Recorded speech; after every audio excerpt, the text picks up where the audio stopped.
Today's satsang topic is invite God's grace and power. And sometimes in our lives, when we are going through hardships, sometimes when we are going through hard trials, we may think that God has deserted us. Guru is ignoring us, and God is blind to our plea. Have you ever felt that? I have. But the truth is, God is ever present within us, and God is always watching out for us. And especially those who have Guru, they have no reason to complain at all because He has appointed an enlightened soul to take care of us, to guide us from darkness to light. And even though we might feel that God's grace is missing or we lack God's power, the truth, as Paramhansa Yogananda says, is God's blessings is like a rain. It's like a downpour from the sky. It falls equally on everyone. Our ability to receive is in question. He also gives another analogy. The sunlight shines equally on a diamond and a charcoal. And he says that the rains of life's blessing cannot gather on the mountain top of pride, but flow easily into the valley of humbleness. So it is our ability to receive God's grace and power. How can we receive it? Well, Paramhansa Yogananda also gives a lot of techniques for it. Of course, meditating, chanting. But most important of all is willingness to receive His guidance. Willingness to follow God's will. When Swami Kriyananda was writing the affirmations, giving the affirmations for each yogasana, for Tadasana he gave, I stand before you to obey thy least command. And when he communicated this affirmation with Nayaswami Jnandev, who is the head of Ananda Yoga, he shared it with all the yoga teachers, and it wasn't easily received by everyone. Everybody was not able to easily say that I stand before thee to obey thy least command. And he took that feedback to Swami Kriyananda, and he asked him, who is not, for whom it is difficult. He just gave few names. These yoga teachers said that it was not easy for them to say. And he asked the question again, no, for who feels difficult? Who is having the challenge to say this? It's actually the ego. And usually it is our own likes and dislikes which prevent us from receiving God's grace and God's power. And there are few incidents shared by Swami Kriyananda. One is, first Swami Kriyananda says, ask for God's help. And if you want to rise above desires, likes and dislikes, then you'll have to open your heart to God, to His guidance. Because on our own, we will not be able to transcend these limitations. But when with God's power, we will be able to. So first, there should be willingness in receiving God's help. Nayaswami Devi once shared a joke with us. A devotee looked up to the sky and asked God, God, what is the secret? Tell me, please, to be happy always. And God replied to him from the sky. And he kept asking again and again, please, is somebody there watching out for me? Please please give me a guidance. And when a sound came from nowhere and everywhere saying, overcome your desires. And the devotee looked up, thought, and he again looked up and asked, is there someone else? The willingness to receive God's guidance. Are we really willing? Are we ready to obey his least command? We need to introspect. And if there is anything which is obstructing us from obeying his least command, what do? We offer it to God, we offer it to Guru. They already know the desires we have. The only thing God expects from us or Guru expects from us is our willingness to transcend so that they can work through the techniques and reform us. And Swami Kriyananda has given so many examples from his time with Paramhansa Yogananda, how Paramhansa Yogananda knew every single thought each of his disciples had. Once there was a couple of young monks. They were driving from Los Angeles to Encinitas, where Paramhansa Yogananda was staying at that time, and they were young, and they were talking topics. Talking about things which usually young guys do, but they were monks. They forgot about that for a moment, and they continued talking. Paramhansa Yogananda met them at the entrance gate itself. And he said, "You are monks. You cannot be talking like worldly things like this." And he repeated everything they spoke on the way. And another time, another devotee, a disciple of Yogananda ji, with Swami Kriyananda was in the same room, and Yogananda gave certain instructions for this disciple, and she was not ready and willing to do what Guru wanted her to do. She felt it was unfair, and she slowly, quietly listened to it, and inside her ego is rebelling that I don't want to do this. Why is he asking me to do this particular task? And as soon as he left the room, she started praying to Babaji. And as soon as she started, Paramahansa Yogananda came back, opened the door and said, "Don't pray over my head." They already know what we think, our shortcomings, our limitations, our not so good nature which crops up once in a while. They already know it. Who are we trying to hide these from?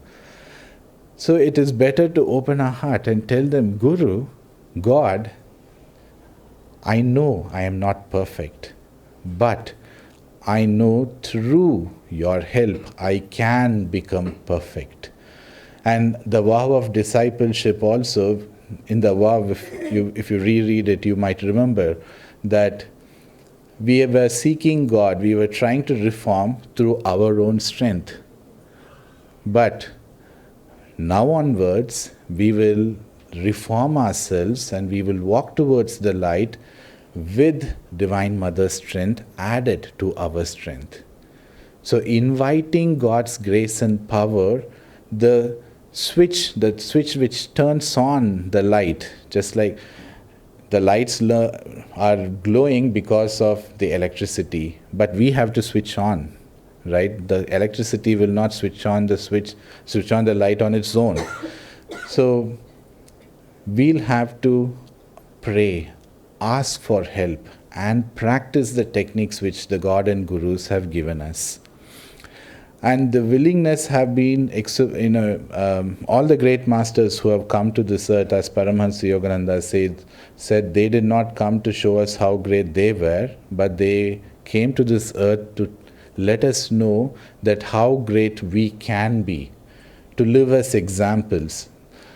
So if you take each of the great avatars' life, it might be Christ. He didn't want to be crucified, but yet he followed God's will. When Lahiri Mahashaya met his Guru Mahavatar Babaji at the age of 33 in Ranikhet, he wanted to stay with his Guru. He was already enlightened. He was liberated after he met his Guru. He entered the great Nirvikalpa Samadhi, the most highest possible state for a human being then and there. And yet he came back to Banaras and he worked as an accountant till his retirement. Did he really want to? No, he wanted to stay with his Guru, but he still did what he did because his Guru told him to. And when somebody asked Swami Sri Yukteswar, why did you write the holy signs? You only compared Christianity and Hinduism. There are many religions in this world. Why you didn't do that? Why you didn't compare Hinduism with the other religions? The person was expecting a theological reason for that. But his answer was very simple. Babaji told me to. Why did Paramhansa Yogananda go to the United States? What he really wanted to be in the Himalayas. He wanted to roam freely in the banks of river Ganga. But did he do that? Not at all. He went to the United States because God told him to. They all obeyed. They were standing before God to obey His least command. That's the attitude we need to cultivate to receive God's grace and power. That's expressed in discipleship even to this date. You can ask Daya or Keshava or Dhyanaji, why did they come to India? You'll just receive one answer. Swamiji told us to. And Swami Kriyananda also, he wanted to form cooperative communities. Why? Paramhansa Yogananda wanted to. They did not have their personal agenda. None of their gurus had. Even if they had, they were able to put it aside and do what was asked out of them. Once, during a blessing, a lady walked up to, when a lady's turn came, she came in front of Paramhansa Yogananda and he blessed her and gave her a rose. And she very lovingly asked her guru that, can I take the pink rose instead of white rose? And master told, he said, you take what I give. Very sternly, take what I give. And there's a deep lesson there. Because that's what will lead us towards liberation. That's what will be, once we obey Masters, once we obey God's command, grace and power will flow through us. So I'd like to read a prayer from Whispers from Eternity. I will be thine always. I may bound over billows of many lives under sad, dark skies of loneliness, but I will be thine always. The whole world may ignore thee, engrossed as it is in thy gifts of money, power, and pleasure, mere playthings, but I will be thine always. Take everything from me if thou will, but Lord, I will be thine always. Death, disease, and every imaginable trail may riddle and rend me, yet, while the embers of memory still flicker, look into my dying eyes, they will mutely say, I will be thine always.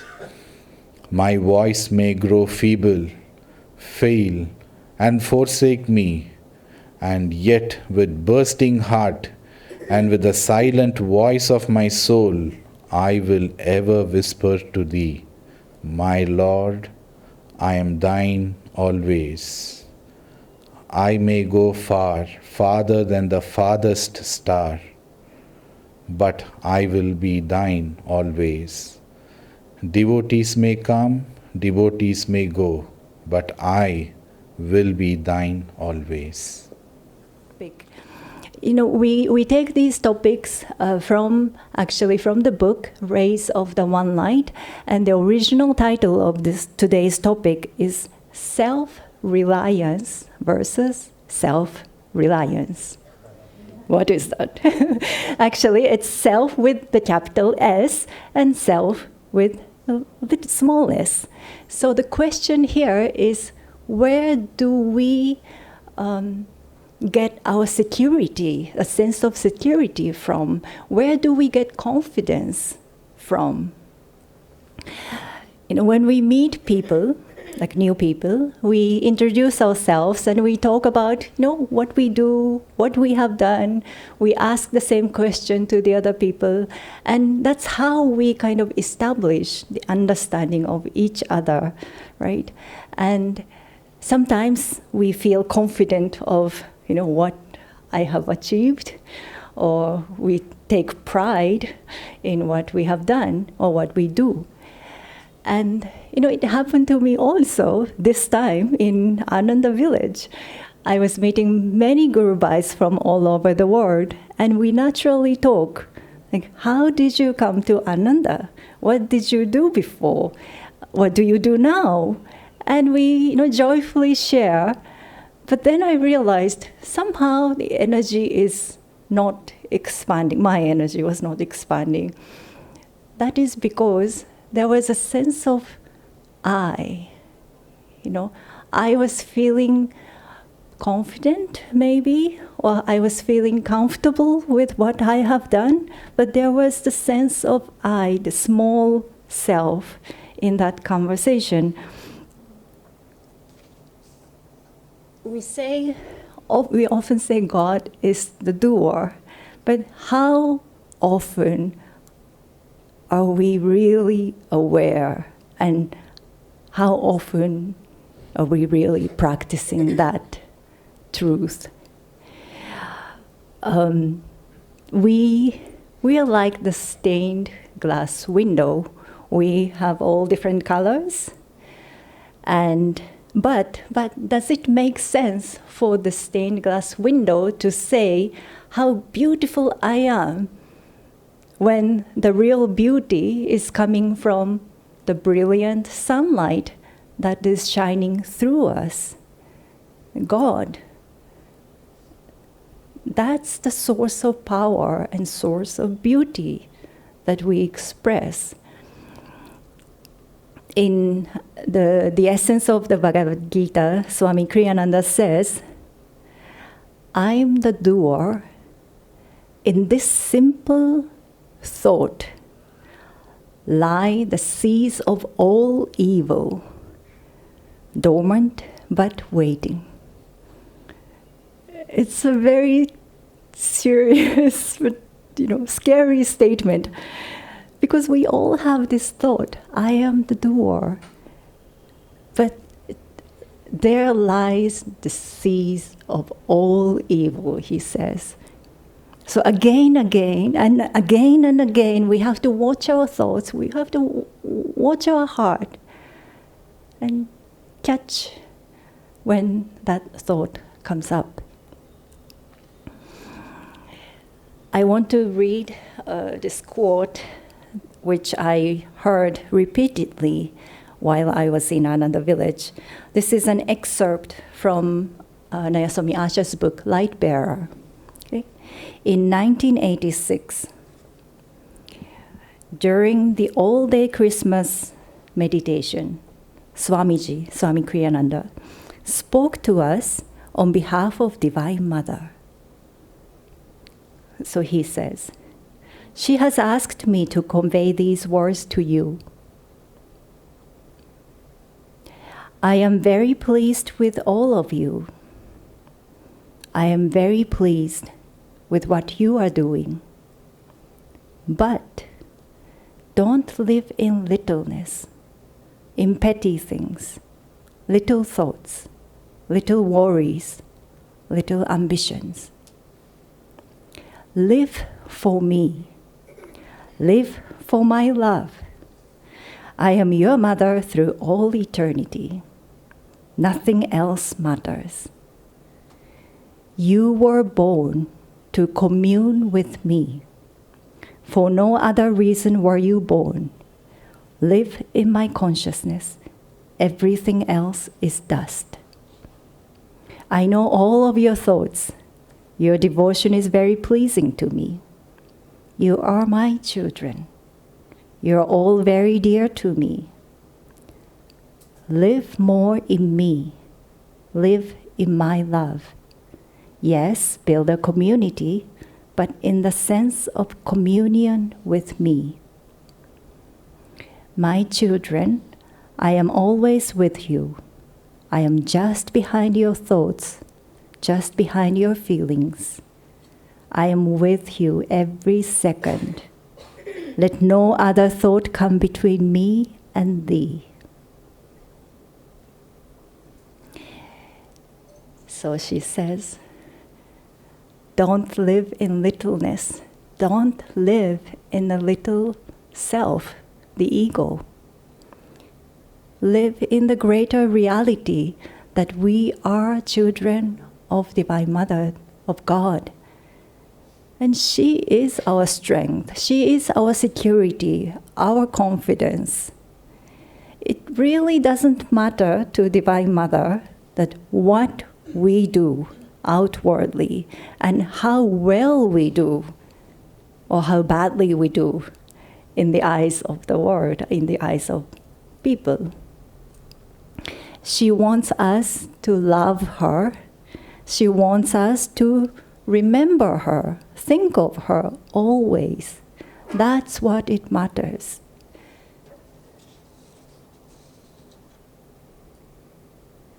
She says, live for me, live for my love. You were born to commune with me. Just this thought, if you remember, even a few times a day, yes, I was born to commune with Divine Mother. In your meditation or in your daily activity, in the middle of maybe heated conversation, argument, just remind yourself, I was born to commune with Divine Mother. Then everything else will change. When we remember these words, then we make ourselves clear, willing channels of Divine Mother's light. God's power, inspiration, and we become more radiant, happy, and also successful in what we do. I will just end with this words of Krishna in the Bhagavad Gita. He says, everyone in this world whose life is glorious or prosperous or powerful, know that his achievement is but a little spark from the great sun of my effulgence. Om Guru.